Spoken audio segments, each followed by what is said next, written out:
There was a time when I thought I'd never. Well, I didn't want to play again, Thorpe tells the Manchester Evening News as we sit down on a rainy afternoon in Macclesfield. Our chat comes just 4 days after the Silkmen lifted the Northern Premier League West title at the first attempt. They are the biggest club by quite a distance at this level, and the perfect project to tempt the former United youngster back into football. It has been quite a journey for the 30-year-old to get to this stage. He has experienced the highs and lows of professional football. A boyhood United fan who captained his side to 2 league titles and a Youth Cup victory. He was capped by England at every age level from under-16s to under-21s and was part of the side that won the European U17 Championship back in 2010. But he also knows all about the other, ugly, side of the game. The harsh reality of a ruthless business in which players are little more than assets to the club and often left to fend for themselves. I was obviously a huge United fan. It was a dream. You had the best coaches, and you had the best facilities. I absolutely loved it. I was the quiet one, but when something needed to be said, I think people respected me. Playing centre-back helped because you have to talk, telling people in front of you where to go and what to do, and you can see everything. I'd like to say I could lead by example. I must have had decent enough qualities because I tended to captain the majority of teams. We were winning multiple things, and it was a really special group that we had. Thorpe is modest about his talents, but it takes a special player to be the captain of a youth team that also included Pogba, Lingard and Ravel Morrison. They represent 3 of the most enigmatic talents the club has ever produced, and it was esteemed reserve team manager Warren Joyce who believed Thorpe was as likely as any to make it in the first team. You'd always have that doubt. Are they going to keep me or are they going to release me? I was fortunate enough to go through it all. Playing on brilliant teams and winning things. We won loads with Warren. He's probably the best manager that I've had. He could manage the player and the whole dressing room as well. In preseason, he'd be at the front, leading the running, which earned him respect. You wanted to do it for him. You really wanted to put everything into it. If we had a first-team player who was coming back from injury, he'd play with us, and they instantly respected him. It wasn't the case that they tossed it off. Thorpe was one of the hottest talents in the United youth setup but got caught in the familiar flux of being a player no longer properly tested at academy level and who was not quite ready for the first team. He was also done no favours by the fact that Sir Alex Ferguson, a long-term admirer of him, was retiring. He would need to start afresh and convince both David Moyes and then Louis van Gaal that he deserved a chance. It was definitely a case of being stuck between the two. With it being United and that being the end goal, I think you're very conscious of going out on loan or even leaving at the wrong time. Unfortunately for me, Sir Alex Ferguson stepped down, and the dynamic completely changed. It was a case of manager after manager coming in, leaving, and coming in again. You start from scratch. It ended up being a bad cycle. After being an ever-present for United's under-21s side during the first half of the 2013-14 campaign, he agreed to join Birmingham on loan for the rest of the season. Just 14 minutes into his debut, An awkward landing from a corner resulted in him cracking his heel bone along with tearing ankle ligaments. He returned to United for medical treatment, but only played a further 5 times for Birmingham that season before his loan contract was terminated. He then suffered another injury in the last month of the campaign when attempting to block a wayward shot at goal, and in a total freak accident, the shot connected awkwardly with his raised foot, again tearing his ligaments. That injury was tough to take, but Thorpe remained committed to fulfilling his dream of making it at United. Moyes was sacked, and in came Van Gaal. A little over a month into the new season, he finally got the chance he had waited his entire life for. It was after an infamous 5-3 loss to Leicester that it looked like Thorpe's opportunity would finally come. Johnny Evans had suffered an injury in the defeat, and Tyler Blackett was sent off. With Chris Smalling and Phil Jones also sidelined for the visit of West Ham, surely it was his time to shine. Instead, it was Paddy McNair who made his debut from the start. Thorpe was on the bench, behind 2 players he had always been ahead of in the pecking order. I don't and would never begrudge players being selected ahead of me, but it was difficult to understand why I hadn't been selected as the more experienced player. I was playing in the reserves, captain of the reserves, playing ahead of them both. I felt like I couldn't leave on loan because this huge opportunity could come around. I spoke to Warren constantly throughout it, and he told me to stick around. I was playing ahead of them in the reserves and the youth teams. I'd have coaches saying to me, "You'll have that opportunity now that players are injured." For whatever reason, I was overlooked. There was no explanation. Other coaches came up to me and said, "What have you done?" As if I'd had a discussion or an argument with him, Van Gaal. They'd ask what had happened, and I'd genuinely not done anything. I didn't understand why. As far as I was concerned, I had displayed everything that was necessary from a United player.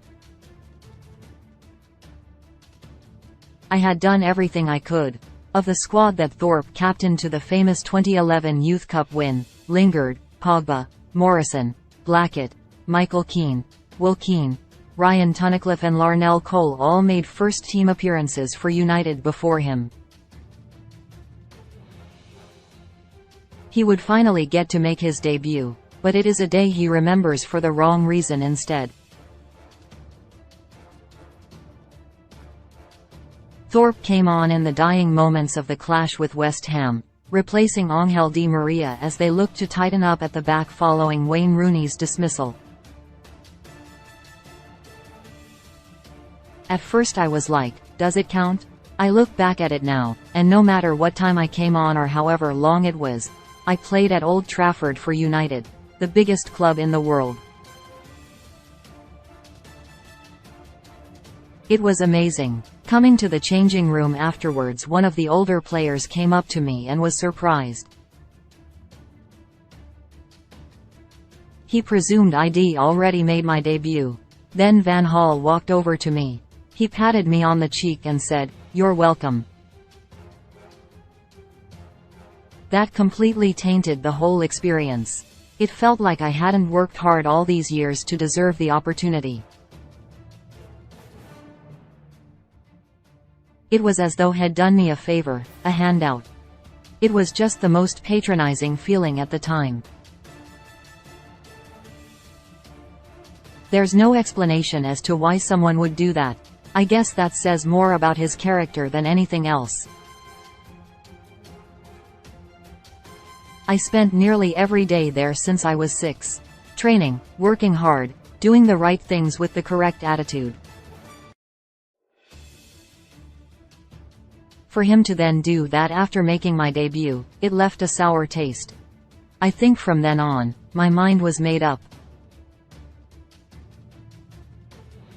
I wanted to leave. I honestly don't believe I could have done more to put myself in a position to be playing, or at least having more of an opportunity. I think more than anything, it pissed me off, and it felt extremely patronizing and unwarranted.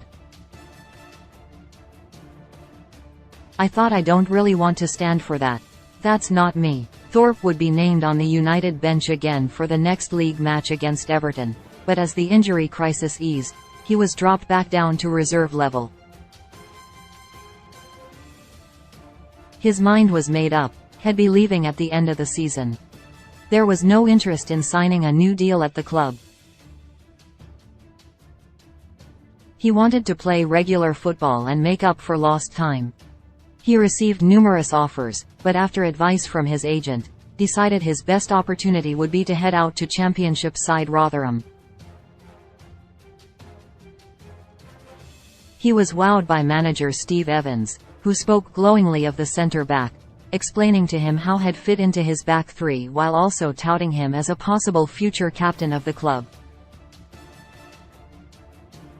I think the thing with being at United since you're 6 until you're 22, you're in a bubble, you become institutionalized. There is a naivety in leaving this perfect scenario for the big, wide world of football, where players play for mortgages. I think it's something clubs need to educate lads on because it's a huge shock to the system. Whether it's the facilities, whether it's the standards of training, or the pitches, everything is completely different. I had one manager that turned around in a dressing room before a game and said, "We're not here to play football, we're here to stop the other team from playing." That was just completely against what I'd learned my whole footballing life. If we're not here to play football, what are we doing? Thorpe also had to come to terms with the scrutiny of playing regular football at a senior level and the fact he was now much more prone to criticism than he had been while learning his craft in the youth team bubble. He has now completely quit detestable social media, but he admits he couldn't help but indulge in it growing up. Such was his concern about how others felt about him. Social media has turned into an area of no accountability, and people can say and do what they like with little or no consequence. I went through a stage where, after games, I'd search for my name. I'd scroll through Twitter. It didn't matter to me how I played or how anybody else told me I played. If I saw one clown who had written something negative, that's what I focused on. I know there are countless players who will do that, and it's just something that shouldn't even cross a player's mind to do. Thorpe still spoke with Warren after he left United, but apart from that, there was little other support from his boyhood club. Thorpe's story, sadly, is not an outlier. Players are released up and down the country often with minimal guidance or support. They have little idea of what to do, where to go, or whom to approach next. It's not just a problem for young players. It applies to players at all levels who have never known what it's like to be let go. So often, as in Thorpe's case, it is up to the parents and families to pick up the pieces. To try to find the answers on their own, the answers that football should have more responsibility to provide. This scenario plays out countless times each season and can be a trigger or catalyst for mental health problems. It is an area in which Thorpe feels deeply passionate and wants to see meaningful change introduced. I think that as I've gotten older, I've realized that football is a business. As a boy who has only ever wanted to play football, I don't think you realize that.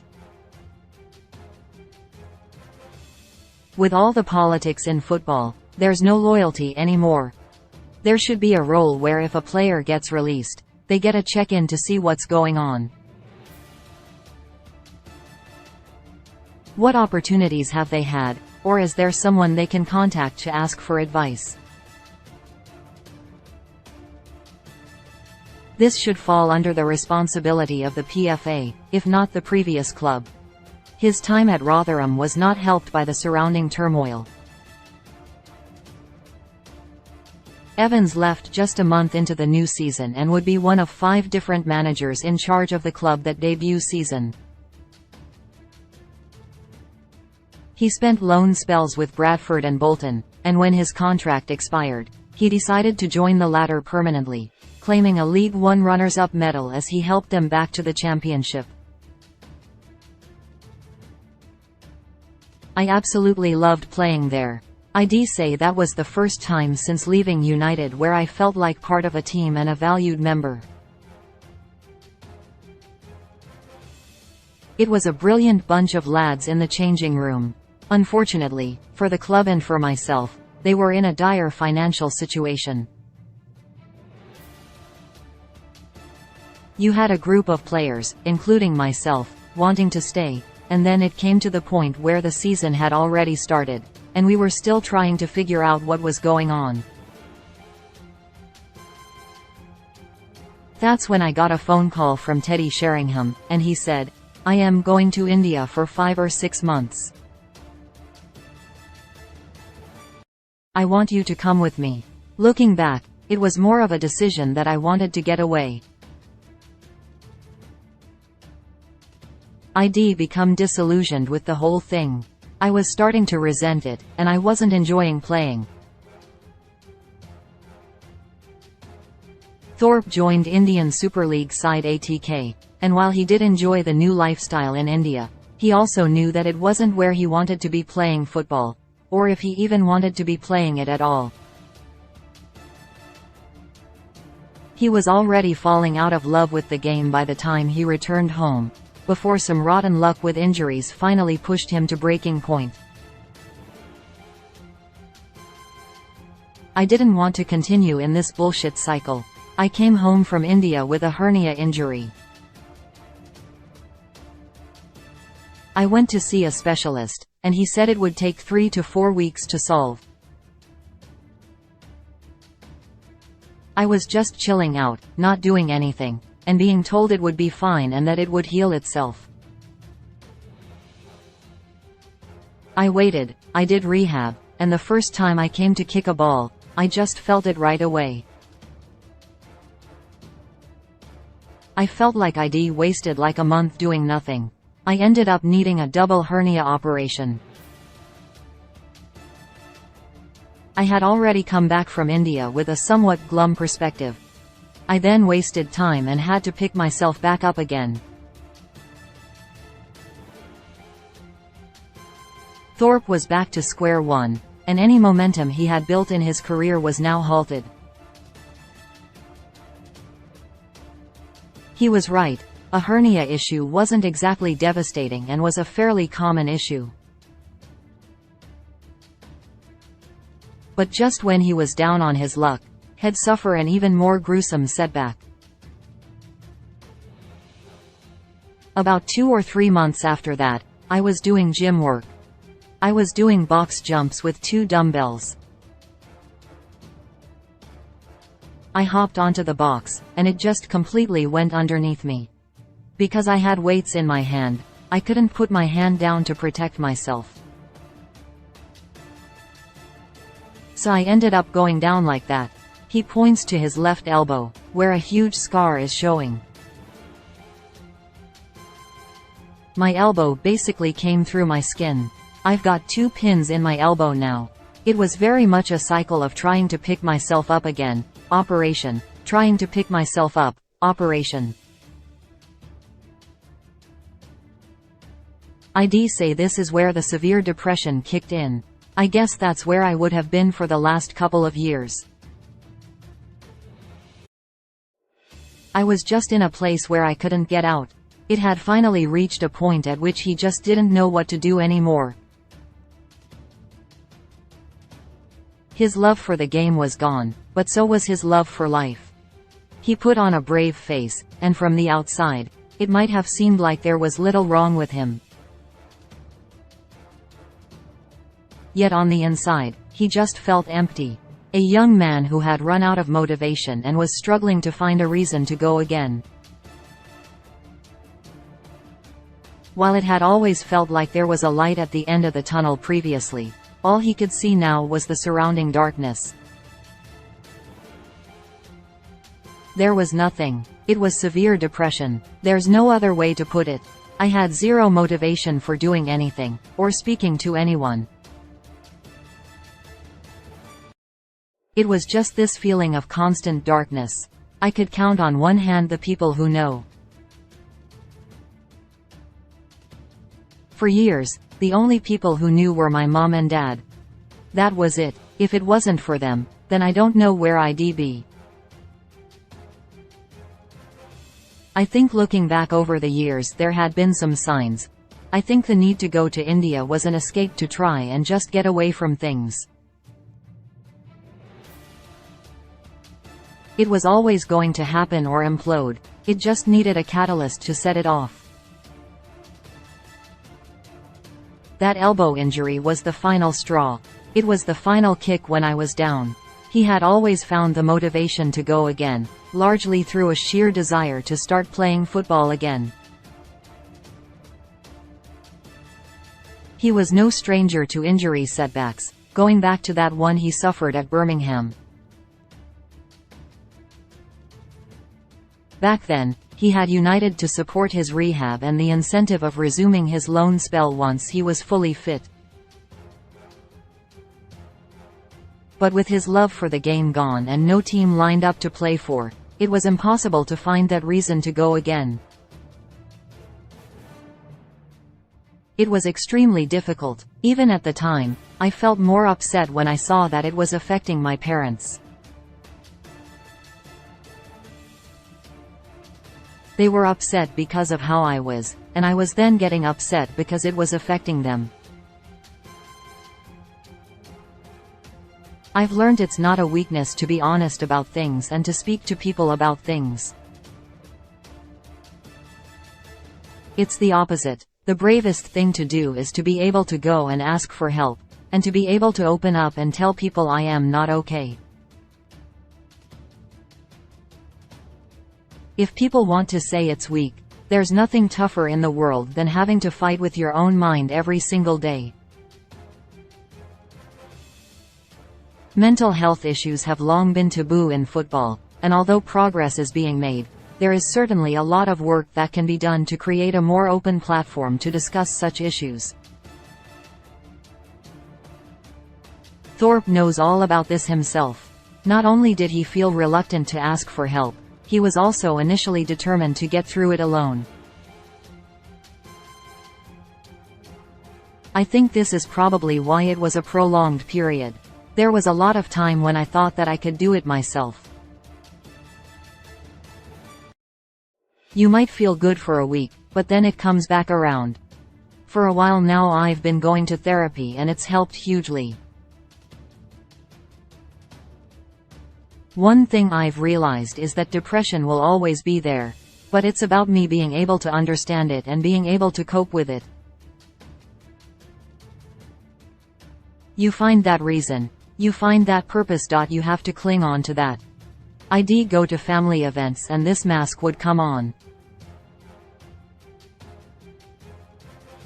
I'd be laughing and joking. I'd go home, and it was just a complete shutdown. I'd be sat in the front room, not saying anything to anyone.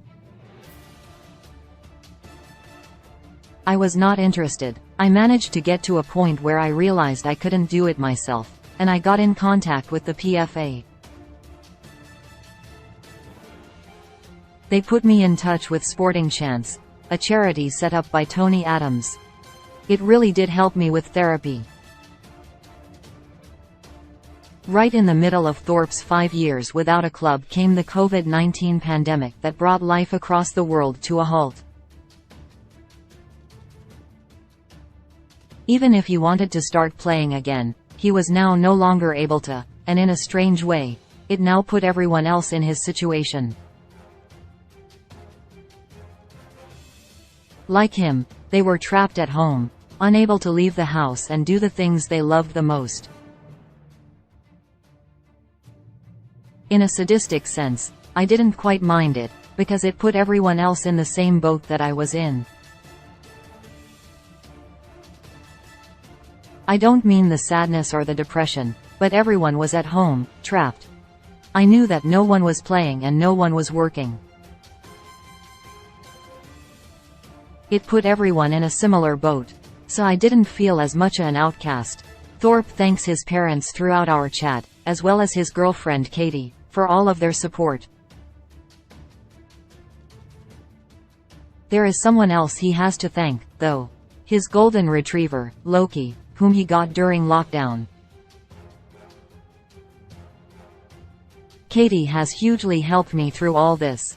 There are only a couple of people in whom I've ever confided in, and I should also give special mention to the fact that during lockdown, I got a dog. It gives you that reason. You have to get up for him. You have to feed him. You have to let him out. You have to take him on walks. All these things give you that purpose. They have no idea what's going on, and they don't realize the benefit that they're giving you. That was a huge help to me as well. Thorpe didn't have any other jobs during this time and had lost the drive in all areas of his life. But with the help of therapy as well as support from those closest to him, he started to gradually come to terms with things. And while he never purposefully set out to try and get back into professional football again, he started to get the thrill again when he was introduced to a private WhatsApp group run by former Man City midfielder Stephen Ireland that organizes regular kickabouts with fellow ex-footballers across Cheshire. It was a case of thinking it would be good to just get me out of the house. Just get me doing something. It didn't matter what it was, just something. Little did this group of lads know how much that helped me. I started playing and look forward to it every week. It gave me purpose again and something to aim for.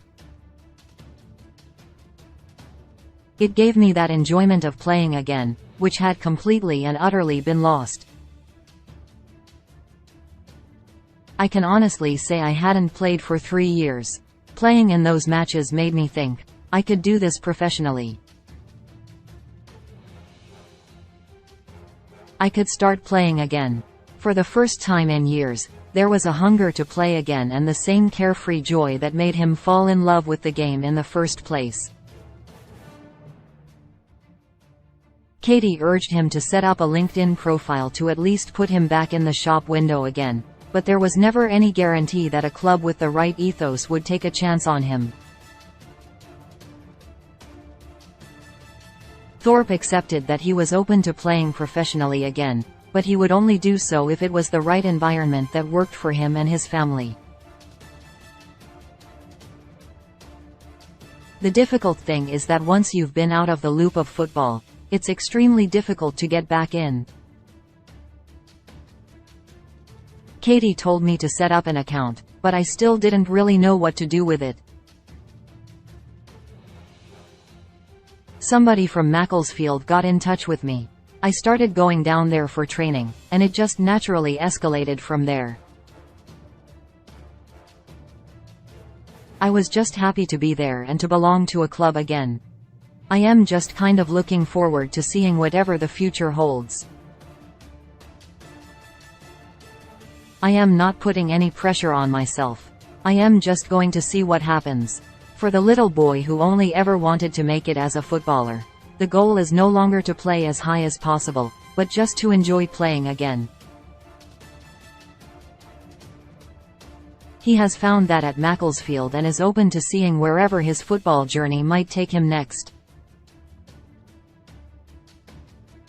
Just as important, though, is helping others who might be battling the same darkness he has learned to live with and raising awareness about the common struggles that affect so many players once they are released. If anybody needed help, I am more than happy to talk about either my own experience or any knowledge I've gained from therapy. There needs to be aftercare in place for when players leave a club. I think one of the reasons I want to put this out there is that I want there to be more people who can come forward and speak about how they feel. It isn't a weakness, it's extremely brave to be able to say you need help. I've had plenty of injuries in my time, but by far the worst was in my head. I think that's how I had to view it. Things should be put in place. I think they'd find that there'd be more and more people that would admit to requiring help. Most importantly, he is smiling again. There will still be dark days, but he has learned to treasure the bright ones. He only ever dreamed of being a footballer, and he is one once again. I am doing great. I have found a place where I accept that it will be there, but I know how to control it and how to monitor my highs and lows. I am in a good place, and I am happy. I have to say a major thank you to my parents, and to Katie. I couldn't have done it without them. I needed that support and that help. I was fortunate enough to have that.